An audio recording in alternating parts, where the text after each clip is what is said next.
बार श्री स्वामी जी राधा रानी ने श्याम सुंदर को कही कि लालजू हमेशा मैं ही रूठती हूँ, मैं ही मान करती हूँ, आज मेरो मन कर रहा है आप मान करो, आप रूठो।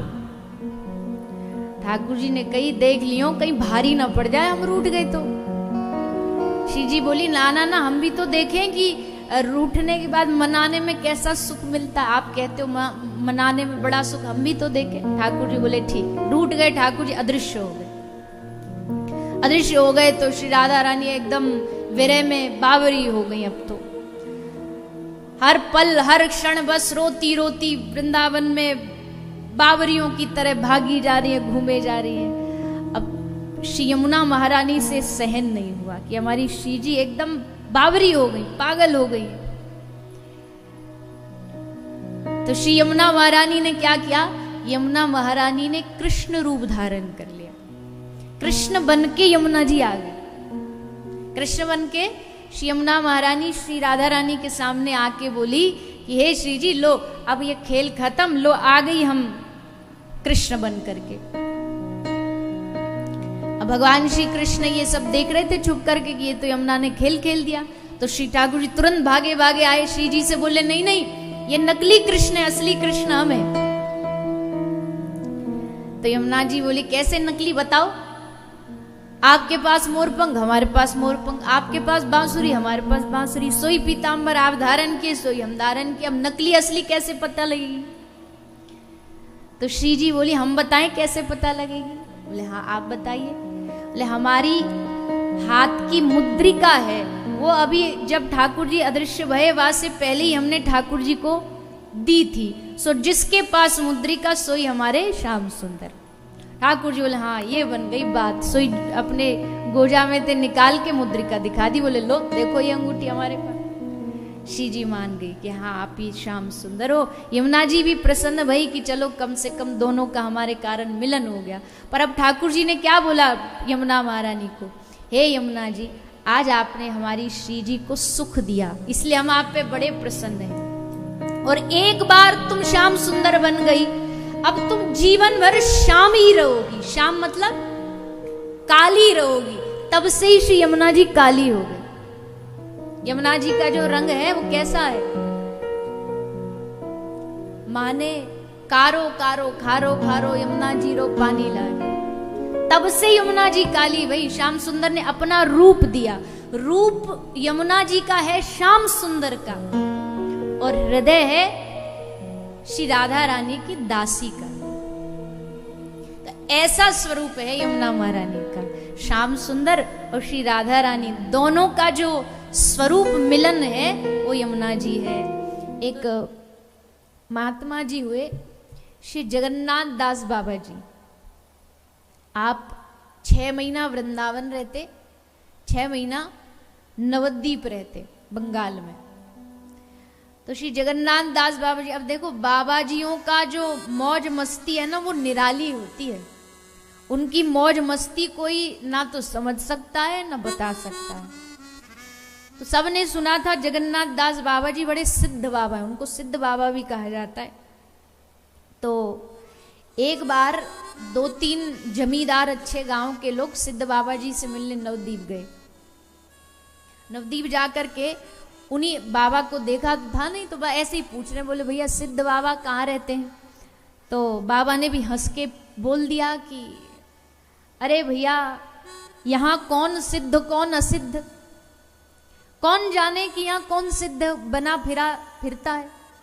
तो इतनी सी बात से जमींदार समझ गए कि भैया यही बाबा हैं। जो बाबा ने उत्तर दिया हमको तो लगता है यही सिद्ध बाबा। तो पांव पकड़ लिए, बोले आप ही सिद्ध बाबा, हमारी इच्छा है आप कोई सिद्धि दिखाओ। ये जो लोगों को बड़ा होता है ना कि संतों के पास जाएं तो महाराज कुछ चमत्कार दिखा दे। तो जैसे बोला कि महाराज कुछ सिद्धि दिखाओ, बाबा ने कहा भैया मैं क्या जानूं सिद्धि विद्धि कैसे दिखाते हैं। और कहते हुए बाबा ने अपनी जो लाठी डंडा वो 4-5 बार ऐसे जमीन पे मारी जोर से। अब इनको लगता बाबा जी गुस्सा हो गए, तो लठिया दिखा रहे हैं मारने के लिए।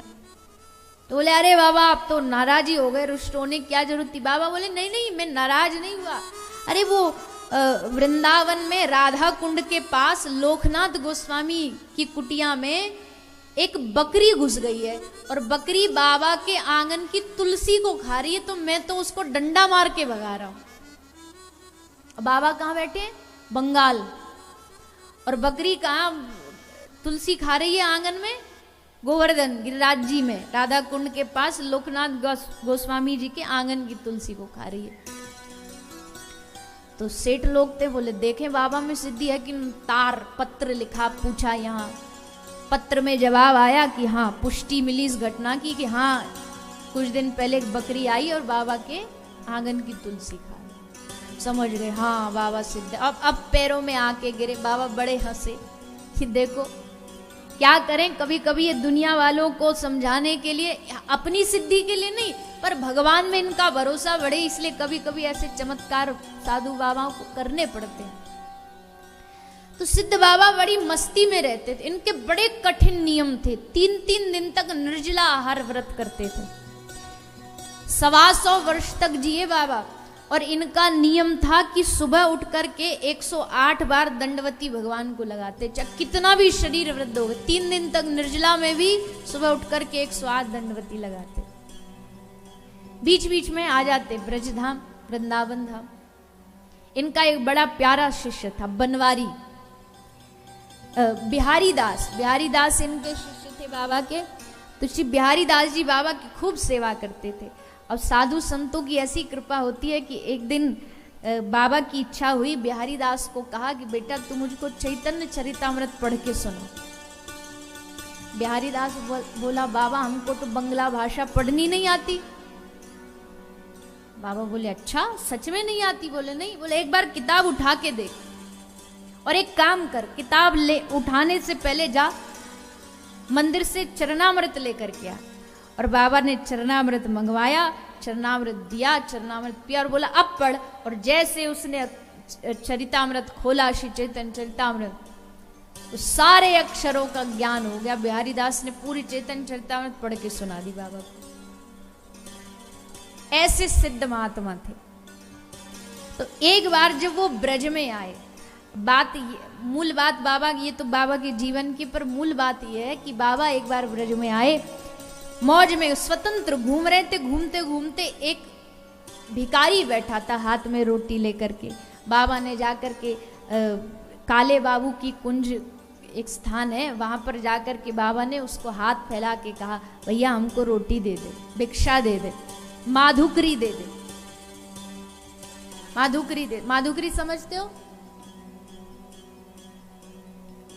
कुछ दिल्ली वाले हैं ना, तो दिल्ली वालों को समझाना पड़ता है। माधुकरी वो है जो आपको भी करनी है। अगर ब्रज का मजा लेना, ब्रज का रस लेना है तो खुद भी करना किसी दिन। माधुकरी क्या होती है?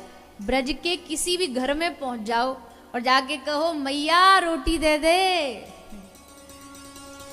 भिक्षा मांगवे को ब्रज में माधुकरी कहे। और माधुकरी में बहुत बहुत रस है। कभी जाके कई ब्रजवासी की मैया घर जाके रोटी मांग के देखो, पर रोटी, सूखी रोटी में भी इतना रस है, इतनी अच्छी, इतनी बढ़िया मीठी लगती है। तो करके देखना। पर हाँ, उसके लिए अभिमान हटाना पड़ेगा। अब अगर अभिमान का बस्ता बोझ कंधा पर लिए घूमेंगे तो नहीं मांग सकते। अरे हम कैसे मांग ले, हमारे पास तो कमी है रोटी की। भाई कमी तो काई के पास भी नहीं है, पर ब्रज का जो मांगने का आनंद है ना, एक एक रोटी टूक। तो बाबा ने कही माधुकरी दे दे।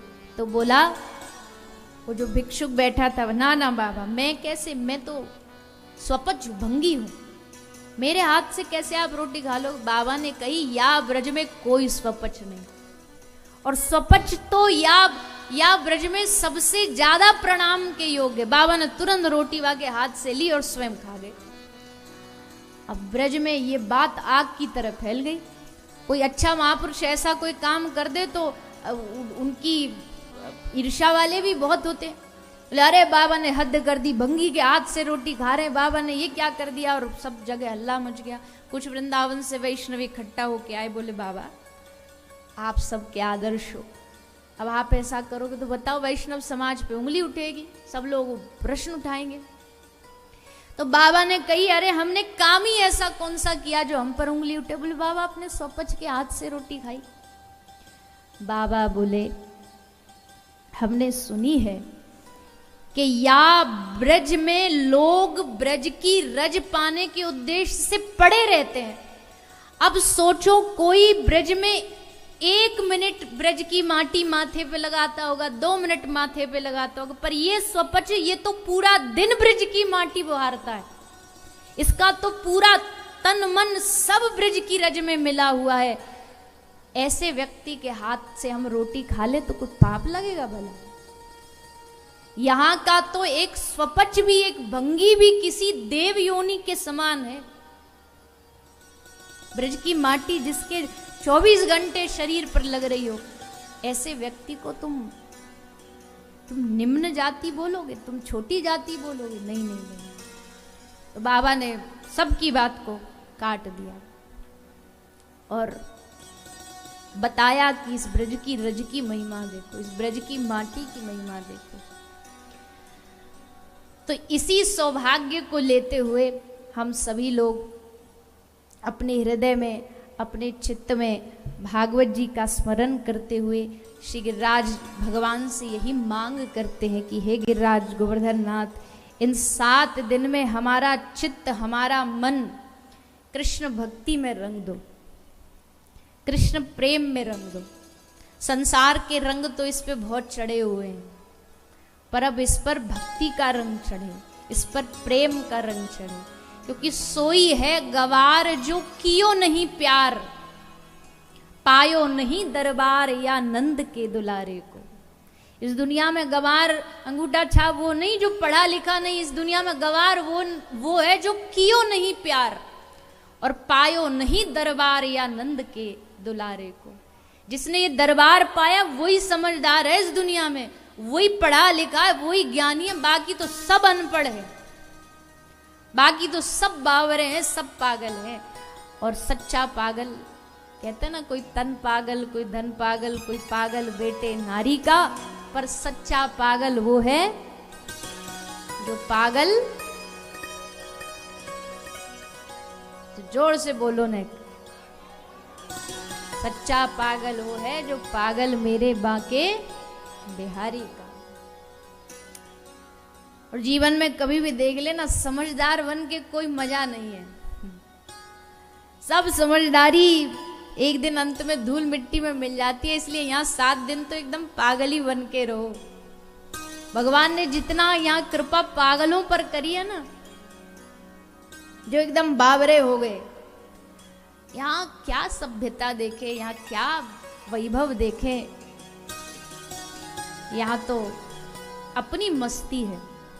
पागल यहाँ पदवी है, रसिका पागल, एक पागल बाबा का मंदिर है, और न जाने कितने पागल भरे पड़े हैं ब्रज में। जैसे टाइटल होता है ना, अब ऐसे कोई पागल कह दे ओ पागल, तो हम तो उसको 10 गालियां सुना देंगे, तेरी हिम्मत हमको पागल बोला। पर यहाँ देखो ब्रज में टाइटल मिलता है पागल का, नाम के आगे, महात्मा के नाम के आगे पागल लगता है। वो बड़े मौज से बताते हैं वो कि हम पागल हैं। तो ये पागलपन की भूमि है, ये भूमि महा आनंद का साम्राज्य है।